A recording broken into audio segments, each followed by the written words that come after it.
राम राम, राधे राधे, जय श्री कृष्णा। कैसे आप सभी? आशा अपेक्षा आप सभी साथी सकुशल होंगे। तो बिल्कुल साथियों, आज से हम क्या है कि जीके के ऊपर जो चर्चा करेंगे साथियों, राजस्थान का इतिहास, भूगोल, कला, संस्कृति, इसके ऊपर हम चर्चा करने वाले हैं। तो साथियों, आज जो भी साथी अपने चैनल पर नए हैं, देखिए साथियों, आज अपनी जीके की क्या है पहली प्रश्नोत्तरी होने वाली साथियों। इसमें मैंने आपके ज़्यादा क्वेश्चन नहीं रखे साथियों, आपके 20 क्वेश्चन रखे साथियों, और बिल्कुल आपके नॉर्मल क्वेश्चन है जिनको आप आराम से हल कर पा सकते हो आराम से। ठीक है साथियों, तो आज अपने सेक्शन की शुरुआत करते हैं साथियों, और आपके सामने आपका पहला क्वेश्चन है साथियों, भाषा विद्वानों के अनुसार राजस्थान की प्रमुख भाषा है। यानी कि साथियों, आपको बताना है कि जो भाषा है राजस्थान की, वो विद्वानों के अनुसार कौन सी भाषा है, ये आपको बताना है साथियों। बिल्कुल छोटा सा आंसर है साथियों, जल्दी से बता दीजिए साथियों। ए ऑप्शन आपका प्राकृत भाषा, बी ऑप्शन साथियों आपके मरु भाषा है, सी ऑप्शन साथियों आपके पिंगल भाषा है, और साथियों आपका डी ऑप्शन साथियों आपका कौन सी भाषा होनी चाहिए भैया? बताइए बताइए जल्दी से। अपभ्रंश भाषा। तो राइट आंसर कौन सा हो जाएगा साथियों, आप मुझे बता दीजिए इसका जल्दी से। कौन सी भाषा है? जल्दी से जल्दी से। ठीक है साथियों, जल्दी कमेंट कीजिए साथियों। आपके ए ऑप्शन आपके प्राकृत भाषा, बी ऑप्शन आपके मरु भाषा, सी ऑप्शन साथियों आपके कौन सी भाषा? पिंगल भाषा, और ड ऑप्शन साथियों आपका कौन सा हो जाएगा साथियों? आपके अपभ्रंश भाषा। जल्दी से कमेंट करके बताइए साथियों, क्योंकि जीके में आपका कमेंट चाहिए साथियों। हिंदी हो, हिंदी के अंदर तो मैं आपको हर चीज़ समझाती हूँ, लेकिन यहाँ पर तो बिल्कुल साथियों आपके सट्टा है, जैसे आ रहा है तो यस, नहीं आ रहा तो नो, बस ये चीज़ चलती है। तो आप मुझे बता दीजिए साथियों जल्दी से। बिल्कुल राइट आंसर सभी साथियों का B B B B B B correct answer आ रहा है साथियों आपके मरु भाषा। बिल्कुल आपके मरु भाषा, मरु, मेरु और साथियों आपके मेरु प्रदेश, मेरु, मेरु और माल। ठीक है साथियों, आपके मेरु माल। ठीक है, देखिए साथियों, आपको बिल्कुल हर चीज़ की मैं आपकी व्याख्या भी कर दूंगा, लेकिन साथियों आप मुझे पहले इनका उत्तर बता दीजिए। मरु भाषा को कहा जाता है प्राकृतिक भाषा, मरुवाणी और मारवाड़ी, या पिंगल, या अपभ्रंश? जल्दी से कमेंट कीजिए साथियों। मरु भाषा को कहा जाता है प्राकृत, मरुवाणी, मारवाड़ी, पिंगल या अपभ्रंश? तो दो का राइट आंसर कौन हो जाएगा साथियों आपका? बिल्कुल मरु बोले तो मैं से मरु, मैं से मरुवाणी या मारवाड़ी, तो कौन सा राइट आंसर हो जाएगा? बी इसका करेक्ट आंसर हो जाएगा। आगे चलते हैं साथियों, आगे चलते हैं। ये कह रहा है साथियों कि राजस्थानी भाषा का सबसे समृद्ध साहित्य, राजस्थानी भाषा का सबसे समृद्ध साहित्य है संत साहित्य, जैन साहित्य, चरण साहित्य या अपभ्रंश साहित्य? तो कमेंट करके बता दीजिए साथियों। सबसे बिल्कुल समृद्ध जो आपका जो साहित्य है साथियों, यानी कि अच्छा खासा साहित्य किसका साथियों? आपके चरण साहित्य। बिल्कुल साथियों, आपके जितने भी आपके ख्याति हुई साथियों, आपके चरण जाति के लोगों ने लिखने का काम किया साथियों, तो राइट आंसर क्या हो जाएगा? सी हो जाएगा। आगे चलते हैं साथियों। ये कह रहा है कि उद्योधन सूरी ने किसकी रचना की साथियों की? पृथ्वीराज रासो। बिल्कुल पृथ्वीराज रासो, पृथ्वीराज रासो की रचना तो आपके चंदर बरदाई ने की थी साथियों, आपके चंदर बरदाई ने की थी साथियों, आपके दाई। ठीक है साथियों, कुले माला। ठीक है साथियों, कुले माला, वंश भास्कर, वीर विनोद। मेरे को पता है साथियों कि वीर विनोद तो किसकी रचना साथियों? आपके श्यामल दास की रचना। किसकी साथियों? आपके ददवाड़िया जो है ना साथियों, आपके श्यामल दास। तो क्या हो जाएगा साथियों? आपके श्यामल दास की रचना।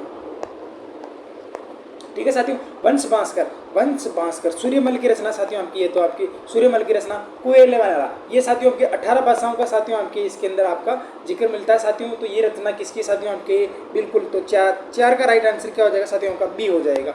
ठीक है साथियों, पृथ्वीराज रासो यानी कि चंद्रबरदाई ने रचना की थी साथियों आपके। वंश भास्कर सूर्यमल की रचना है साथियों, और वीर विनोद आपके श्यामल दास जो साथियों आपके मंडलगढ़ से थे। ये कह रहा है साथियों कि सूर्यमल मिश्रण ने किसकी रचना की थी साथियों? अभी जस्ट पढ़ा साथियों कि पृथ्वीराज रासो तो चंद्रबरदाई साथियों, ये तो नहीं हो सकता साथियों। और कुवलय माला ये साथियों की उद्योधन सूर्य ने लिखा साथियों, ये आपका नहीं हो सकता साथियों। वीर विनोद श्यामल दास ने रचना की, लेकिन राइट आंसर क्या हो जाएगा साथियों? उनके वंश भास्कर किसकी रचना साथियों? आपके सूर्यमल मिश्रण की। तो 5 का राइट आंसर क्या हो जाएगा? आपका सी हो जाएगा। आगे चलते हैं साथियों।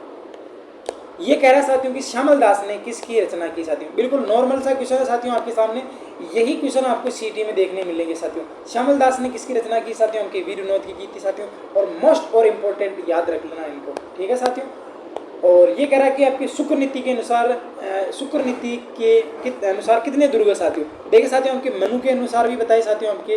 ठीक है साथियों, आपके चाणक्य के आधार पर भी बताए साथियों आपके। किसके आधार पर बताए साथियों? आपके चाणक्य के आधार पर बताए साथियों आपको। और साथियों आपके शुक्र नीति सिकता आपके साथियों। ठीक है साथियों, चाणक्य में कितने अक्षर साथियों? आपके 4 है, तो 4 आएंगे साथियों आपके। ठीक है साथियों, आपके शुक्र अरे शुक्र है कि किसने बताए साथियों आपके, शुक्र है कि उन्होंने कितने बताए साथियों आपके 9 बताए, और आपके मनु ने कितने बताए साथियों की 6 बताए। तो राइट आंसर कितना हो जाएगा साथियों आपका, बिल्कुल बिल्कुल 7। शुक्र नीति के अनुसार कितने हो जाएंगे साथियों आपका, बिल्कुल करेक्ट आंसर क्या हो जाएगा साथियों आपका 9 हो जाएगी। ठीक है साथियों, याद रखने के लिए ऐसे कर लेना कि शुक्र है उन्होंने तो 9 ही बताई, और यही आपके अधिकतर अपने काम में आते हैं साथियों। ठीक है साथियों, आगे चलिए साथियों। ये कह रहा है कि किस क्षेत्र की हवेलियां अधिक कलात्मक है साथियों। याद रख लेना साथियों जल्दी से, ढूंढाड़ की, मारवाड़ की, अलवर की, ध्यान रख लेना साथियों। हवेलियां किसका नाम आएगा साथियों आपकी, शेखावाटी। शेखावाटी में जाओगे साथियों तो बहुत सारी हवेलियां मिलेंगी, बहुत ही बड़ी बड़ी हवेलियां मिलेंगी साथियों। तो इसका राइट आंसर तो आपके शेखावाटी हो जाएगा। अरबी फारसी शोध संस्थान स्थित है जयपुर, टोंक, बीकानेर, उदयपुर। अरबी फारसी शोध संस्थान कहाँ स्थित है, 9 का राइट आंसर क्या हो जाएगा साथियों आपके, बिल्कुल जयपुर, टोंक, बीकानेर, उदयपुर। किसको लॉक किया जाए साथियों, फटाफट बताइए साथियों आपके, अरबी फारसी शोध संस्थान। बिल्कुल सभी साथी राइट आंसर दे रहे हैं ए, पर इसका राइट आंसर होगा आपका बी। तो राइट आंसर क्या हो जाएगा साथियों आपका, टोंक हो जाएगा। क्या हो जाएगा साथियों आपकी, टोंक इसका करेक्ट आंसर हो जाएगा। आगे चलते साथियों, किस झील का निर्माण देवताओं ने नाखूनों से खोद कर की। ठीक है साथियों, ये तो साथियों आपके किस में चलता है साथियों आपके पौराणिक पात्रों में चलता है, लेकिन साथियों हम उसको क्रेटर झील भी मानते हैं, यानी कि साथियों आपके जिससे लावा निकला साथियों, लावा उद्गार हुआ, उस हिसाब से भी मानते हैं। तो साथियों ए ऑप्शन आपका नक्की झील, बी ऑप्शन साथियों के आना सागर झील, सी ऑप्शन आपका पुष्कर झील, डी ऑप्शन साथियों आपके सांबर झील। सांबर झील तो मेरे को पता साथियों के जयपुर में है, जो 8.7 या 8.9 आपके झील का उत्पन्न करता है। यहाँ पर आपके सांबर सोल्ट लिमिटेड की स्थापना की गई साथियों। आपके पुष्कर झील, अरे मेरे को पता है कि पुष्कर झील में 52 घाट है साथियों। ठीक है साथियों, और पुष्कर झील का निर्माण आपके 1137 में करवाया था साथियों आपके। ठीक है सर, सॉरी पुष्कर झील आपके साथियों ये भी क्रेटर झील मानी जाती है साथियों। अना सागर झील का निर्माण साथियों किसने करवाया था साथियों, अजय राज ने करवाया था साथियों। और साथियों आपके अन्ना जी, उसे अजय राज के पुत्र अन्ना जी या अन्नू जी ने करवाया था। ठीक है साथियों, इसका निर्माण आपके 1137 ईस्वी में होता है साथियों। नक्की झील बिल्कुल आपके माउंट आबू के अंदर स्थित है साथियों। आपके नक्की झील कहाँ स्थित है साथियों, आपके माउंट आबू के अंदर स्थित है। तो राइट आंसर क्या हो जाएगा साथियों आपका ए, इसका करेक्ट आंसर हो जाएगा। आगे चलते हैं साथियों, ये कहता है साथियों आपके कि दीवान शाह की दरगाह कहाँ स्थित है। दीवान शाह की दरगाह बता दीजिए जल्दी से, कहाँ स्थित है, नरवड़ में, कपासन में, सिवाड़ में, देशनोक में। ठीक है साथियों, देशनोक में तो मेरे को पता साथियों आपके माता करणी माता का मंदिर साथियों, सिवाड़ में साथियों आपके घुसमेश्वर महादेव का मंदिर साथियों, आपके कपासन चित्तौड़ यहाँ नहीं है साथियों। कहाँ हो जाएगा साथियों आपके, कहाँ हो जाएगा साथियों आपके, कहाँ हो जाएगा बताइए जल्दी से, क्या हो जाएगा साथियों के, नहड़ का पीर, ये तो साथियों आपकी वो क्या वागड़ के धनी। तो राइट आंसर क्या हो जाएगा साथियों आपका बी, इसका करेक्ट आंसर हो जाएगा कि दीवान शाह की दरगाह कहाँ स्थित है साथियों, आपके कपासन चित्तौड़ में स्थित है। ठीक है, आगे चलिए साथियों, ये कहता है कि रानी जी की बावड़ी कहाँ स्थित है। ठीक है साथियों, आपकी जल्दी देखिए साथियों, आपकी जीके की जो क्लास होगी ना साथियों, ये आपके लगभग 15 मिनट की रखूंगा साथियों। मैं 15 मिनट की रखूंगा साथियों, केवल 15 मिनट की क्लास रखूंगा साथियों, और मैं आपको आगे टॉपिक बता दूंगा, या फिर आप उसके हिसाब से तैयारी कर लेना। लेकिन साथियों टॉपिक बताने का मतलब ये हो जाएगा साथियों, जैसे कि भूगोल का अलग याद करो, उसका अलग याद करो, जैसे अपने तो मिक्स क्वेश्चन चलने रहेंगे, आपका भी लेवल पता चल जाएगा कि आपकी तैयारी कैसी है साथियों, और साथ ही साथ मेरी भी तैयारी होती जाएगी। ये कहता है साथियों कि रानी जी की बावड़ी खट्टा है। ये कह रहा है ए ऑप्शन आपका बूंदी में, बी ऑप्शन आपका उदयपुर में, सी ऑप्शन आपका चूरू में, और द ऑप्शन आपके लोसल। ठीक है साथियों, तो कहाँ हो जाएगी साथियों आपकी रानी जी की बावड़ी कहाँ स्थित है साथियों, आपके बूंदी में, तो ए इसका आंसर हो जाएगा। आगे चलिए साथियों, ये कह रहा है कि सेठ लालचंद गोयनका की हवेलियाँ खट्टा है। बताइए साथियों कि वो हवेलियाँ खट्टा है। सेठ लालचंद गोयनका की हवेलियाँ आपकी ढूंढ लो झुंझुनू में। यानी कि पहली बात तो साथियों आपके सारे ऑप्शन किसके, आपके झुंझुनू के। तो यानी कि एक बात तो सत्य है कि ऑप्शन आएगा वो झुंझुनू का ही आएगा। लेकिन आपको सेठ लालचंद जो आपके गोयनका साथियों आपके सेठ ही थे, वाकई में बहुत पैसे थे इनके पास। तो ये कह रहा है कि ढूंढ लो मुकुंदगढ़, और साथियों की चिड़ावा, और साथियों के महनसर। तो जल्दी से बता दी साथियों आपके लालचंद गोयनका की हवेलियाँ कहाँ स्थित है साथियों आपके, 13 का राइट आंसर। बिल्कुल साथियों पहले इसका आंसर हो जाएगा साथियों आपका ढूंढ लो हो जाएगा साथियों। और ये कौन बताएगा साथियों के पंचपाणी में कौन कौन से गांव स्थित है साथियों के पंचपाणी के अंदर, शेखावाटी के पंचपाणी, कौन बताएगा कमेंट करके बता देना साथियों। और ये कह रहा है साथियों कहाँ की हवेलियाँ अपने भित्ति चित्रों के लिए प्रसिद्ध है। अब भाई साहब ये क्वेश्चन आपके फ्रेको, सेको या गिल्लो, ये साथियों आपके भित्ति चित्रों से संबंधित है साथियों। कहाँ की प्रसिद्ध है साथियों, ए ऑप्शन आपका शेखावाटी, बी ऑप्शन आपका जैसलमेर, और सी ऑप्शन आपका कोटा जयपुर। अभी साथियों मैंने बताया था साथियों आपकी हवेलियाँ कहाँ की बताई थी साथियों हमको, मैंने शेखावाटी की बताई। तो उत्तर लगाइए साथियों कौन सा हो सकता है। तो साथियों आपकी हवेलियाँ तो शेखावाटी की बताई थी साथियों। जब हवेलियाँ शेखावाटी की बताई थी तो भित्ति चित्र भी कहाँ के हो जाएंगे मेरे भाई, एक का मतलब आपके शेखावाटी की हवेलियाँ हो जाएगी। आगे चलते हैं साथियों, ये कहता है कि बुड्ढा जोड़ गुरुद्वारा का जो मेला लगता है साथियों वो कहाँ लगता है साथियों आपके पूर्णिमा को। अब भाई साहब पूर्णिमा तो हर महीने में आती साथियों, यानी कि डी ऑप्शन तो आपका होगा नहीं साथियों। श्रावण पूर्णिमा, अब भाई साहब श्रावण पूर्णिमा को तो नहीं होता साथियों, क्योंकि श्रावण पूर्णिमा को तो कौन सा होता है साथियों, हमकी राखी होती है। ठीक है साथियों। और साथियों आपके अमावस्या, अब अमावस्या भी साथियों आपके हर महीने में आती है, इसका मतलब ये भी नहीं होगा साथियों। लेकिन व्रता कौन से तारीख को साथियों आपके 15 का राइट आंसर, हर महीने की अमावस्या को बताया क्या, तो बिल्कुल राइट आंसर क्या हो जाएगा साथियों, 1 मिनट है ना, अपन क्या है इसको चूक गए थे साथियों। कार्तिक अमावस्या को नहीं बरता साथियों, अमावस्या को बरता है, तो राइट आंसर क्या हो जाएगा साथियों आपका बी, इसका करेक्ट आंसर हो जाएगा। आगे चलिए साथियों, ये कह रहा है कि टेम्पल ऑफ रेप्ट के नाम से मशहूर मंदिर है। टेम्पल ऑफ रेप्ट के नाम से मशहूर मंदिर है। तनोट माता का मंदिर जैसलमेर में है, सुंदा माता का मंदिर जालोर में है साथियों। और साथियों आपके बताइए साथियों आपका, और जीर्ण माता का मंदिर कहाँ, सीकर में स्थित है।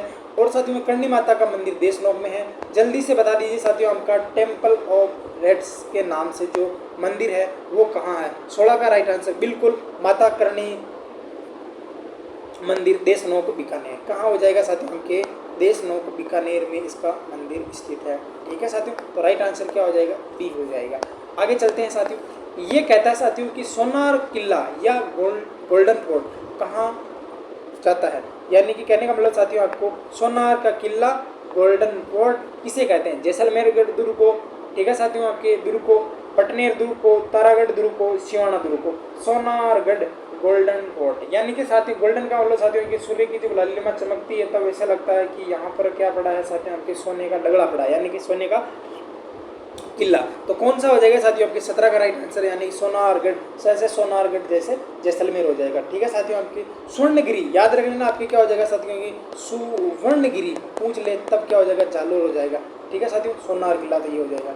ठीक है, आगे चलते साथियों, राजस्थान का खजुराहो भी कहा जाता है, यानी किसे कहा जाता है, हर्ष मंदिर आपके सीकर में साथियों, ये आपके चौहानों के कुल देवता साथियों आपके शिव मंदिर बंड देवरा 12, आपके शिव मंदिर बारडोली, किराड़ू मंदिर बाड़मेर। ठीक है साथियों, तो जल्दी से बता दीजिए साथियों आपके राजस्थान के खजुराहो बंड देवरा 12 कौन सा हो जाएगा साथियों आपके, बिल्कुल 18 का राइट आंसर क्या हो जाएगा साथियों के, बिल्कुल राजस्थान के खजुराहो क्या हो जाएंगे साथियों, किराड़ू मंदिर बाड़मेर क्या हो जाएगा साथियों के, किराड़ू मंदिर बाड़मेर हो जाएगा। यदि आपको हाड़ौती का खजुराहो पूछ लेगा तब बंड देवरा 12 होगा, ध्यान रखना, किराड़ू मंदिर बाड़मेर राजस्थान का खजुराहो। ठीक है साथियों, तो आज के अपने क्वेश्चन थे साथियों आपके 18 क्वेश्चन थे। कितने क्वेश्चन थे साथियों आपके, 18 क्वेश्चन थे साथियों। देखिए साथियों, अगर मान लीजिए जीके की मैंने आपके सामने पहली क्लास ली साथियों, हिंदी की तो हमने बिल्कुल 1.5 साल से पढ़ाई रही साथियों, लेकिन साथियों आपकी ये क्लास क्या है थोड़ी आपके नई थी साथियों, तो क्लास कैसी लगी ये कमेंट करके बताना, और आपका लेवल कैसे रहा साथियों ये बताना। और कल जो मैं आपके सामने चर्चा करूंगा साथियों वो आपके राजस्थान का भूगोल भी आएगा, उसके अंदर कला संस्कृति भी आएगी, ये भी आएगी, लेकिन आपके परिचय वगैरह इन चीज़ों के ऊपर मैं आपके चर्चा करूंगा। तो धन्यवाद साथियों, कमेंट करके बताना कि 18 में से आपके कितने क्वेश्चन सही हुए साथियों। मैं क्लास को 15 मिनट ही रखूंगा, 15 मिनट में मैं चाहे आपके 30 क्वेश्चन करवाऊँ चाहे 25 क्वेश्चन करवाऊँ, लेकिन आपको 20 क्वेश्चन तो मैं आपको उपलब्ध करवाऊँगा ही करवाऊँगा। तो सभी को धन्यवाद, शुभ रात्रि।